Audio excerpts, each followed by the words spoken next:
Maranatha, Tuhan Yesus segera datang. Saya Erna Dumais akan membawa renungan pagi ini bersama BIC Sydney.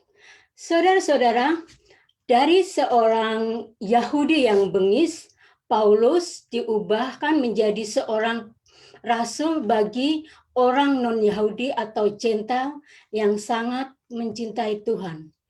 Bagi Tuhan memang tidak ada yang mustahil. Lukas 1 ayat 37. Sebab bagi Allah tidak ada yang mustahil. Kalau kita mau melihat bagaimana panggilan Tuhan dalam kehidupan seseorang, ayat ini sangat penting untuk kita pelajari. Yohanes 6 ayat 44.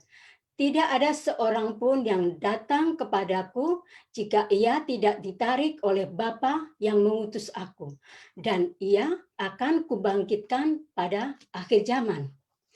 Saudara-saudara, perkataan ini adalah ucapan dari Tuhan Yesus. Dan ini adalah pengajaran dari Tuhan Yesus, sound doctrine dari Tuhan Yesus. Pertama, tidak ada panggilan Tuhan yang bersifat kebetulan di dalam kehidupan seseorang. Kedua, tidak ada panggilan Tuhan yang datang dari diri sendiri. Kemudian yang ketiga, seseorang itu datang kepada Tuhan Yesus karena Allah semata-mata. Yang keempat, seseorang yang datang kepada Tuhan Yesus itu akan bersama-sama dengan Tuhan Yesus sampai akhir zaman. Jadi, panggilan Tuhan itu tidak boleh diremehkan dalam kehidupan kita. Prinsipnya seperti ini, saudara-saudara. Saya percaya kepada Tuhan Yesus bukan karena diri saya sendiri, bukan karena keluarga saya, karena saya dilahirkan dari agama Kristen. Bukan karena saya menikah dengan orang Kristen. Bukan karena saya diajak oleh teman-teman. Bukan karena saya diiming-imingi oleh mie instan atau Indomie. Atau karena faktor ekonomi. Saudara-saudara, saya percaya kepada Tuhan Yesus karena saya itu ditarik oleh Tuhan sendiri. Pemahaman ini akan membuat kita untuk menghormati dan menghargai Allah di dalam kita ini menjalani kehidupan yang sementara di dunia ini. Pemahaman ini juga akan membuat kita untuk berjalan terus di dalam panggilan Allah ini. Jadi seperti ini, saudara-saudara.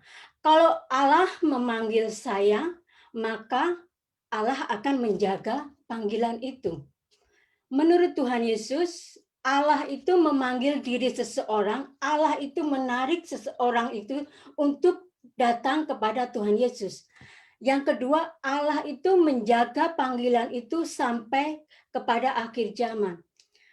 Jadi, tidak layak kita untuk berhenti, untuk berdiam diri, untuk cuma stuck berjalan di tempat dalam mengikuti Tuhan Yesus sebelum tujuan sempurna yang Tuhan berikan itu tercapai di dalam kehidupan kita.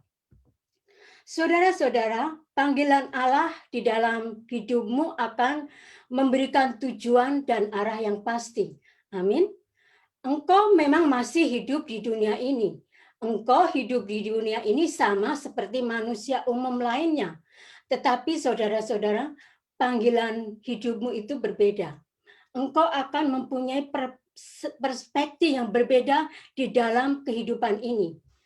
Saudara-saudara, datang kepada Tuhan Yesus adalah kesempatan yang besar di dalam hidup ini.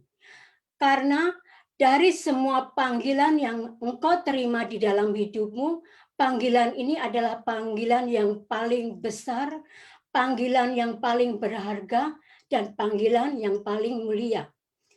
Saudara-saudara, kita melihat Rasul Paulus adalah pemuka agama Yahudi yang terpandang sekali, fasih dalam soal-soal hukum Taurat, dan dia itu adalah orang asli dari orang Israel itu sendiri, mempunyai karir dan kehidupan yang cemerlang. Tetapi ketika panggilan itu datang kepada Rasul Paulus, ini yang dikatakannya di dalam Galatia 1 ayat 15 sampai 16. Tetapi waktu Ia yang telah memilih aku sejak kandungan ibuku dan memanggil aku oleh kasih karunia-Nya, berkenan menyatakan anaknya di dalam aku, supaya aku memberitakan dia di antara bangsa-bangsa bukan Yahudi.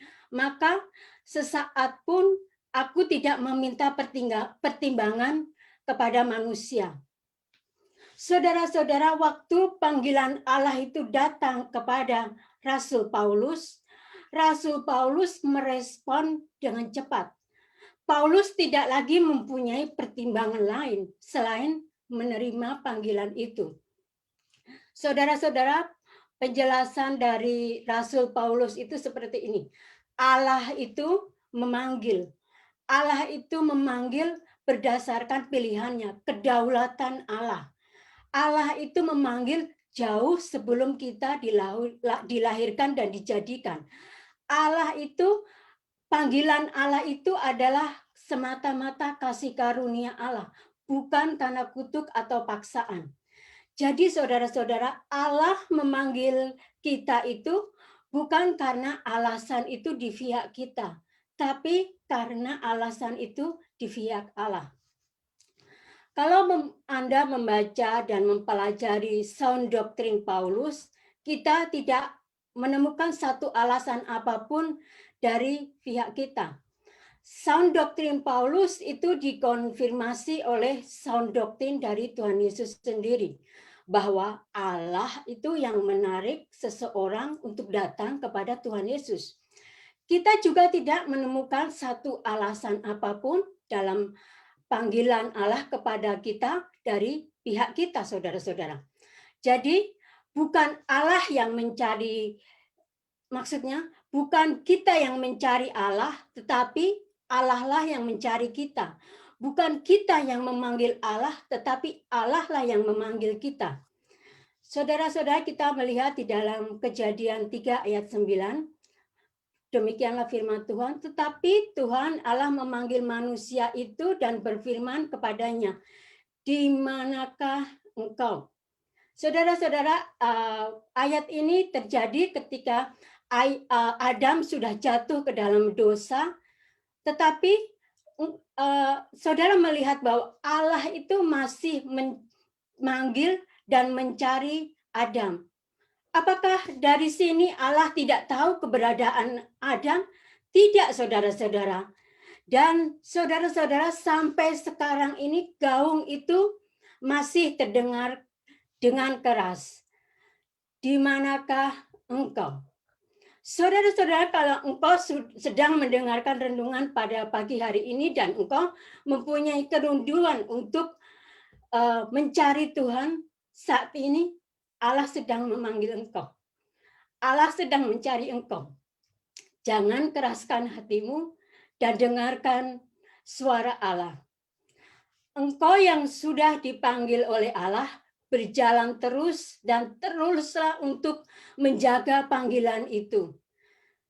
Jagalah panggilan yang engkau terima dengan mencari pengajaran yang sehat, didaskalia, pengajaran yang higienis, pengajaran yang bebas dari kuman, pengajaran yang bebas dari virus. Karena hanya melalui pengajaran yang sehat akan menghasilkan praktek beriman yang sehat, praktek beriman yang sound itu. Saudara-saudara, saya melihat ada beberapa alasan orang untuk berbalik dari panggilan Allah. Yang pertama, ada orang yang berbalik dari panggilan Allah karena mungkin Allah tidak memanggil hidupnya. Yang kedua, orang-orang yang berbalik dari panggilan Allah tenang-tenang saja. Bahkan ada yang menganggap bahwa panggilan Allah itu tidak baik dan hidup dari kehidupannya, dan panggilan itu tidak baik untuk baginya. Yang ketiga, orang-orang yang berbalik dari panggilan Allah karena alasan-alasan hidup dunia ini, di dunia ini. Mereka berpikir bahwa panggilan Allah itu bukan sesuatu yang spesial, sesuatu yang khusus. Yang keempat, orang-orang yang meninggalkan Allah itu karena berpikir panggilan itu adalah panggilan yang sulit. Kemudian yang kelima, orang-orang yang meninggalkan Allah karena alasan pragmatis, karena mereka ingin hidup bebas dengan kemauannya sendiri. Saudara-saudara, tetapi siapakah yang dapat menghentikan rencana Allah di dalam hidup seseorang? Saya berdoa, rencana Allah terjadi di dalam hidupmu. Dan saya berdoa, panggilan Allah terjadi di dalam hidupmu. Bagi saya menerima panggilan Allah itu karena alasan ini. Alasan bahwa Allah sendiri yang memanggil saya. Allah memanggil saya sebelum saya itu dijadikan dan dilahirkan. Allah memanggil saya karena semata-mata kedaulatan Allah.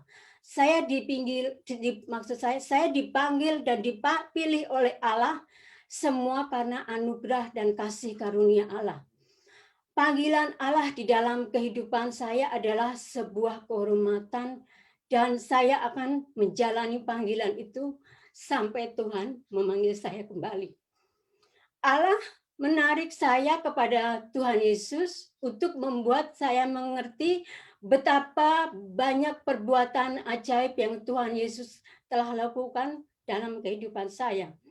Yesus Kristus sudah memberikan hidupnya, memberikan darahnya di atas kayu salib untuk menebus dosa saya. Dosa dahulu, sekarang, dan sampai selama-lamanya. Terus terang saudara-saudara, sampai kapanpun saya tidak bisa membalas kasih Yesus dan pengorbanan Yesus di atas kayu salib dan di dalam kehidupan saya. Yesus sudah mati bagi saya, dan saya hidup bagi Yesus. Saya Irna Dumais dari PIC Sydney, saya mau berkata, Maranatha, Tuhan Yesus akan datang, Tuhan Yesus pasti datang, dan Tuhan Yesus segera datang. Blessing.